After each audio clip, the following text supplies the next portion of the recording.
I look at nature and they go with the flow. They go with the where the wind blows. But they say for humans that oh, you go where the wind blows and it's not good. What do you think of this?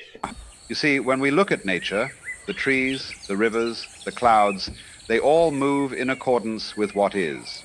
The wind blows, and the tree does not resist. It bends. The river flows around the rock. It does not argue with it. But then we come along, human beings, and we think ourselves quite clever. We invent this idea that going with the flow is somehow weak, undisciplined, perhaps even irresponsible. Why? Because we've confused control with wisdom and resistance with strength. Now consider this. The very heart of life is movement. Everything is dancing. You are not a thing in this universe. You are the universe happening. So when someone says, don't go where the wind blows, what they're really saying is, don't be natural. Don't be like the rest of existence. But the Tao, the way, is precisely that. It is not a plan, not a strategy, but a current.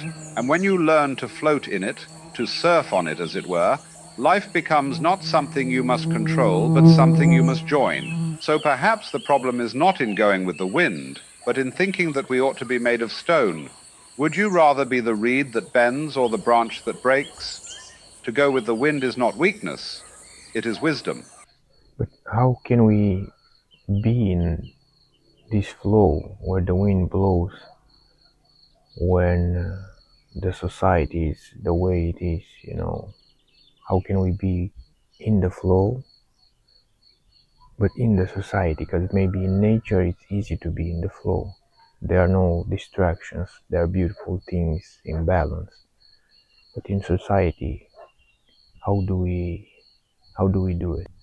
Now you are touching the essence of the dilemma. You ask, how can we be in the flow like nature while still living in society with all its noise, its pressure, its madness? Let me say this as clearly as I can. The flow is not a place. It is a way I of see. being. It is not only found in the forest or on mountaintops. It is found in your awareness, in I your see. I relationship see. to the world. You see, the trap is thinking that society is somehow separate from nature. But cities are nature, governments are nature, concrete and traffic and stock markets. All of this is what the universe is doing through human beings. Just as beehives are what bees do and spider webs are what spiders do, civilization is what humans do.